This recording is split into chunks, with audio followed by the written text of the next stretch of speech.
Shri Gurubhyo Namaha. Namaste. Today I am going to say one story in Tamil only. இலக்கியங்களில் விமானம் அப்படின்னு சொல்லிட்டு ஒரு புக் நான் படிச்சுட்ருக்கேன். ஸோ இப்போ எல்லாருக்குமே வந்து உங்களுக்கு தெரிகிற ஃப்ளைட்ஸ்லாம் என்னென்ன, உங்களுக்கு வந்து அரப் எமிரேட்ஸ் தெரியும், கத்தார் ஏர்வேஸ் தெரியும், இண்டிகோ தெரியும், ஏர்லைன்ஸ் தெரியும், ஏர் இண்டியா எக்ஸ்பிரஸ் தெரியும். நம்ம எல்லோரும் ஃப்ளைட்டில் ட்ராவல் பண்ணியிருப்போம். ஆனால் அந்த காலத்தில் ஃப்ளைட் இருந்தது. ஃப்ளைட் வந்து இந்த மாதிரி தான் இருக்கும். முன்னாடி வந்து இந்த மாதிரி அன்னப்பறவை மாதிரி இருக்குது பாருங்கள், இங்கெல்லாம் விங்ஸ் இருக்கா. ஸோ இந்த மாதிரி தான் ஆட்டோமேட்டிக்காக ஃப்ளைட் இருக்கும். இங்கே வந்து கேபின் க்ரூஸ் பைலட்லாம் யாருமே இருக்க மாட்டாங்க. ஸோ இன்றைக்கி இந்த புக்கில் உள்ள ஒரு சின்ன ஒரு கதை தான் சொல்ல போகிறேன். உங்களுக்கெலாம் வந்து ராவணன் வந்து சீதையை வந்து கடத்தினாங்கல்ல, அப்போ கடத்தினப்போ அவர் வந்து ஒரு விமானத்தில் வந்தார். அந்த விமானம் பேர் என்ன, புஷ்பரக விமானம். அது வந்து யாரோடதுன்னா ராவணனோட அண்ணனோடது. அது வந்து குபேரன்னு போட்டிருக்காங்க. ஐ திங்க் மிஸ்டேக்காக இருக்குன்னு நினைக்கிறேன். ஐ திங்க் மேபி அவரோட பேர் வந்து கும்பகர்ணனாக இருக்கலாம். குபேரன் அவரோட அண்ணனான்னு தெரியல எனக்கு. அதை வந்து ராவணன் வந்து அதை அவர்கிட்டருந்து வாங்கி, அதாவது அண்ணன்கிட்டருந்து வாங்கி அந்த விமானத்தில் வந்து சீதையை வந்து கடத்திட்டாங்க. அப்புறம் ராவணனை வந்து ராமன் வந்து அழிச்சதுக்கப்புறம், போர் செஞ்சு அழிச்சதுக்கப்புறம் தென் அந்த ஃப்ளைட்டை வந்து ராமன் யூஸ் பண்ணி பறந்து வந்துட்டார். ஸோ இது வந்து புராணங்களில் சொல்லியிருக்காங்க. ஸோ இன்றைக்கி நம்ம பார்க்க போகிற ஃப்ளைட்டை பற்றி என்ன அப்படின்னா, பட் இதுக்கு முன்னாடி நான் என்ன சொல்ல வரேன்னா, நம்மளோட முன்னோர்கள்லாம் வந்து ஏற்கனவே வந்து வானசாஸ்திரம், அதாவது ஆஸ்ட்ரோநாட்ஸ் பற்றி நிறைய விஷயங்கள் வந்து நமக்கு சொல்லியிருக்காங்க. அதாவது வந்து இப்போ தான் சொல்கிறாங்க, இப்போ தான் வந்து அந்த தொலைநோக்கி, எனக்கு இங்கிலீஷில் தெரில, ஸோ அதெல்லாம் பார்த்து வானத்தில் என்னென்ன நடக்குது அப்படின்லாம் வந்து இப்போ தான் நாசா வந்து அப்படி சொல்கிறாங்க, இப்படி சொல்கிறாங்க. ஆனால் நம்மளோட முன்னோர்கள் வந்து ஏற்கனவே இதெல்லாம் கணிச்சிட்டாங்க. வானத்தில் வந்து வானசாஸ்திரம் வந்து இப்படி தான் இருக்கணும், சூரியன் இந்த நேரத்தில் தான் ஒதிக்கும், சூரியன் இப்போ தான் அஸ்தமனம் ஆகும், அப்போல்லாம் கடிகாரமே கிடையாது. கரெக்டாக? அப்போ எல்லாத்தையுமே நம்மளுடைய முன்னோர்கள் வந்து பண்ணி வச்சுட்டாங்க. அதே மாதிரி ராக்கெட் கூட நம்ம முன்னோர்கள் பண்ணியிருக்காங்க. ஃப்ளைட்ஸு, ஒரு இடத்துலேருந்து இன்னொரு இடத்துக்கு போய் தாக்கக்கூடிய கருவிகள் எல்லாமே நம்ம முன்னோர்கள் பண்ணியிருக்காங்க. இப்போ நம்ம புராணங்களுக்குள்ளே போகலாம். இப்போ சிவன் ஸ்டோரிலாம் நமக்கு தெரியும்ல. சிவன் யார்? பார்வதியோட ஹஸ்பண்ட் தான். யார் அப்படின்னு பார்த்தா சிவன். ஸோ அவர் யூஸ் பண்ண ஃப்ளைட் என்ன அப்படின்னு பார்த்தா, அவர் யூஸ் பண்ணது தான் ஃபஸ்ட்டு ஃப்ளைட். இந்த உலகத்துலேயே வந்து யூஸ் பண்ண முதல் ஃப்ளைட் வந்து அவர் யூஸ் பண்ணது தான். இது புராணங்களில் வந்து திரிபுர தகனம் அப்படிங்கிறது வந்து சிவனோட அந்த திருவிளையாடலில் வந்து ரொம்ப முக்கியமான ஒன்று. திரிபுர தகனம்னா ஒரு 3 அரக்கர்கள், அண்ணன் தம்பி. அவங்க வந்து 3 பறக்கும் கோட்டையை வச்சுருந்தாங்க. ஒரு வீடு வந்து ஒரு இடத்துலேருந்து இன்னொரு ஷிஃப்ட், இப்போ டெக்னாலஜி இருக்குது, இந்த ஏரியாவிலேருந்து அந்த ஏரியா ஷிஃப்ட் பண்ணலாம். ஆனால் ஒரு கோட்டையவே ஷிஃப்ட் பண்ண முடியுமா? ஆமாம். அவங்க வந்து பறக்கும் கோட்டைகள் வச்சுருந்தாங்க. அவங்க யாருன்னா திரிபுரா அரக்கர்கள். அதாவது அவங்க பேர் ஒரு 3 வகையான பேர் இருக்குது. அவங்களோட பேர் உங்களுக்கு தெரிஞ்சால் நீங்கள் கமெண்ட் பாக்ஸில் வந்து கமெண்ட் பண்ணுங்கள். அந்த அரக்கர்கள்லாம் ரொம்ப கொடுமைப்படுத்திட்டு இருந்தாங்க எல்லாருமே. அதனால சிவன் வந்து சிரிச்சே அந்த அரக்கர்களை வந்து முப்புராதி அரக்கர்களை வந்து சிரிச்சே அவர் வந்து என்ன பண்ணிட்டாருன்னா எரித்து அவங்க எல்லாருமே அழிச்சிட்டாரு. அப்போ அவர் யூஸ் பண்ண சர்வலட்சணமான ஒரு ஃப்ளைட் தான் என்ன அப்படின்னு பார்த்தா திரிபுரா அஜித் ஃப்ளைட். அது எவ்வளோ அகலம் இருக்கும், எவ்வளோ நீளம் இருக்கும், உள்ளே என்ன இருக்கும் அப்படின்னு வந்து இந்த புக்கில் வந்து சொல்லியிருக்காங்க. சில பேர் வந்து சிவன் வந்து ஃபஸ்ட்டு தேரில் தான் போவார்.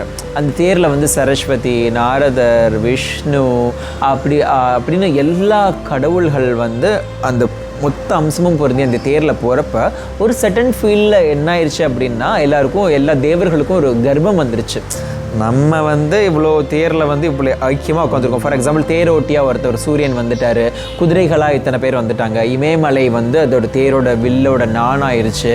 ஸோ இந்த மாதிரி பெரிய நம்ம கற்பனையே பண்ணி பார்க்க முடியாத அளவுக்கு அந்த தேரோட அம்சத்தை வந்து பொருத்தியிருக்காங்க. அப்படி போகிறப்ப எல்லாருக்கும் ஒரு கர்வம் வந்துருச்சு. அப்பா, நம்மளால தான் சிவன் போய் எரிக்க போகிறாரு அவங்கள அப்படின்னு.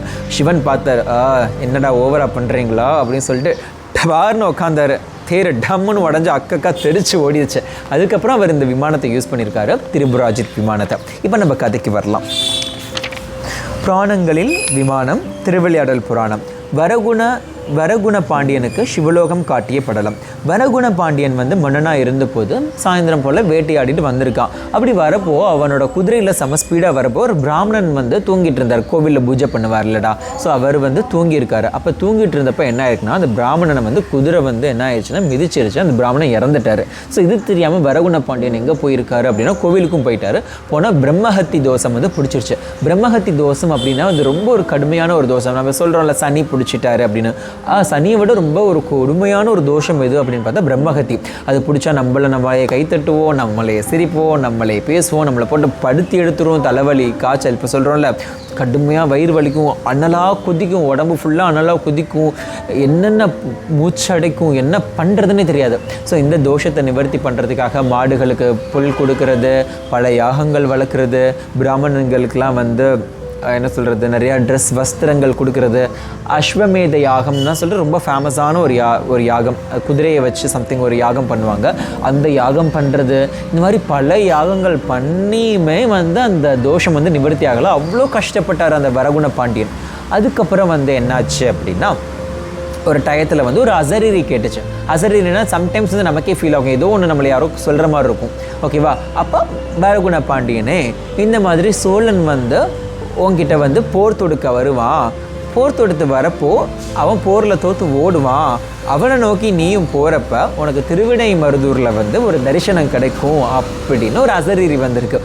அதே மாதிரி சோழன் வந்து போர் தொடுக்க வரான், பாண்டிய மன்னனோட போர் போடுறான். போர் போட்டதுக்கப்புறம் வந்து சோழன் தோற்று போயிடுறான். சோழன் தோற்று போனதுக்கப்புறம் வரகுண பாண்டியன் அவனை நோக்கி அப்படியே போயிட்டு இருக்கும்போது காவிரி நதிக்கரையில் கிழக்கில் அமைஞ்சிருக்கிற திருவிடைமருதூர் அப்படிங்கிற ஒரு திருத்தலத்துக்கு போயிருக்காங்க. அந்த திருவிடைமருதூரில் தான் யார் இருக்கான்னு பார்த்தா சிவன் இருக்கார். இவருக்கு ரொம்ப பிடிச்சமான ஒரு கடவுள் யார் அப்படின்னு பார்த்தா சோமசுந்தரன். யாருக்கு? வரகுண பாண்டியனுக்கு ரொம்ப பிடிச்சமான ஒரு கடவுள் யாருன்னா சோமசுந்தரன். இந்த சோமசுந்தர கடவுள் என்ன பண்ணுறாருன்னா, இவருக்கு ஒரு நல்ல ஒரு குட் ரிலேஷன்ஷிப். இவர் எவ்வளோ சொல்லியுமே அந்த பிரம்மஹத்தி வந்து அந்த சாபம் போகலை. திருவிடைமருதூரில் கிழக்கு வாசலில் வந்து நுழைஞ்சிருக்காரு. கிழக்கு வாசலில் நுழைஞ்சதுமே பிரம்மஹத்தி தோஷம் ஆட்டோமேட்டிக்காக ரிமூவ் ஆயிடுச்சு. உள்ளே போய் சிவனை தரிசனம் பண்ணி அவருக்கு பூஜையெல்லாம் பண்ணி கொஞ்ச நாள் அங்கேயே தங்கியிருக்காரு. அதே மாதிரி கிழக்கு வாசலில் பிரம்மஹத்தி தோஷம் போனதும் மேற்கு வாசல் வழியாக போங்கன்னு சொல்லியிருக்காரு. மேற்கு வாசல் வழியாக வந்ததும் மதுரை வந்து மேற்கு வாசல் வழியாக போயிட்டாங்க. ஸோ இன்ன வரைக்குமே திருவிடைமருதூர் திருத்தலத்தில் வந்து நம்ம கிழக்கு வாசலில் போகக்கூடாது. இன்கேஸ் நம்ம கிழக்கு வாசலில் போனால் நமக்கும் பிரம்மஹத்தி தோஷம் பிடிக்கும் அப்படிங்கிற ஒரு ஐதீகம் இருக்குது. அந்த கோவிலில் வந்து எல்லாருமே மேற்கு வாசலில் தான் போவாங்க. கிழக்கு வாசலில் தான் வந்து என்ட்ரியாகி மேற்கு வாசலில் தான் போவாங்க. யாரும் மேற்கில் என்ட்ரியாகி கிழக்கில் போக மாட்டாங்க அப்படிங்கிற ஐதீகம் வந்து அங்கே இருக்குது. அதுக்கப்புறம் அவருக்கும் ரொம்ப வயசாயிருச்சுல, நான் சீக்கிரம் இறக்கணும் அப்படின்னு வேண்டுறாங்க. அது வந்து சிவலோக பதவி அப்படின்னு சொல்லுவாங்க. நானும் சிவலோக பதவி அடையணும் அப்படின்னு சோமசுந்தர கடவுளை வேண்டுறாங்க. சோமசுந்தரர் வந்து சிவன்கிட்ட சொல்கிறாரு. சிவன் அப்படியா, சரி ஓகே அப்படின்னு சொல்லிட்டு ஒரு ஃப்ளைட் அனுப்புகிறாரு. அந்த ஃப்ளைட் வந்து பூலோகத்துக்கு வருது. அந்த ஒரு ரிச்சான ஒரு ஃப்ளைட்டில் வந்து நந்திகேஸ்வரரை வந்து சிவன் அனுப்பி வைக்கிறாரு. சோமசுந்தர கடவுளும் அங்கே இருக்கார். 2 பேரும் அப்படி வராங்க. வந்து அந்த ஃப்ளைட்டில் வந்து இவரை ஏற்றிட்டு சிவலோகத்துக்கு போகிறாங்க. சிவலோகத்தில் என்னென்ன அரிய காட்சிகள் இருக்குது, அங்கே உள்ள நதிகள், நீரோடைகள், அங்கே அந்த பனி மலைகள், சிகரங்கள் எல்லாத்தையுமே சுற்றி காமிக்கிறாங்க. ஏன்னா சிவன் சொல்லியிருந்தார் அவருக்கு எல்லாத்தையும் சுற்றி காமிங்க அப்படின்னு எல்லாத்தையும் சுற்றி காமிச்சிட்டு போயிருக்காரு. அப்போ சோமசுந்தர கடவுள் சொல்கிறாரு, நீ மதுரையில் எப்படி ஆட்சி புரிஞ்சியோ அதே மாதிரி வந்து இங்கே சிவனும் பார்வதியும் ஆட்சி புரிகிறாங்க. இது உனக்கு மதுரையாக என்னைக்கோ அவங்க தான் உனக்கு அரசன் அண்ட் ராணி, பார்த்து தரிசனம் பண்ணிக்கோ அப்படிங்கிறாரு. அங்கே போனால் பல முனிவர்களை பார்க்குறாரு. ஸோ இந்த மாதிரி அந்த சிவலோக பதவி அடைஞ்சு அவர் ரொம்ப ஹாப்பியாக இருக்கார். ஸோ இதில் என்ன தெரியுது, இன்றைக்கி இவர் வந்து இவ்வளோ ஒரு அழகான ஃப்ளைட்டில் சிவலோகத்துக்கு போயிருக்காரு அப்படிங்கிறத வந்து நம்ம கதையாக படித்தோம். ஸோ உங்கள் எல்லாருக்கும் இந்த கதை பிடிச்சிருக்குன்னு நினைக்கிறேன். So see you all on the next episode.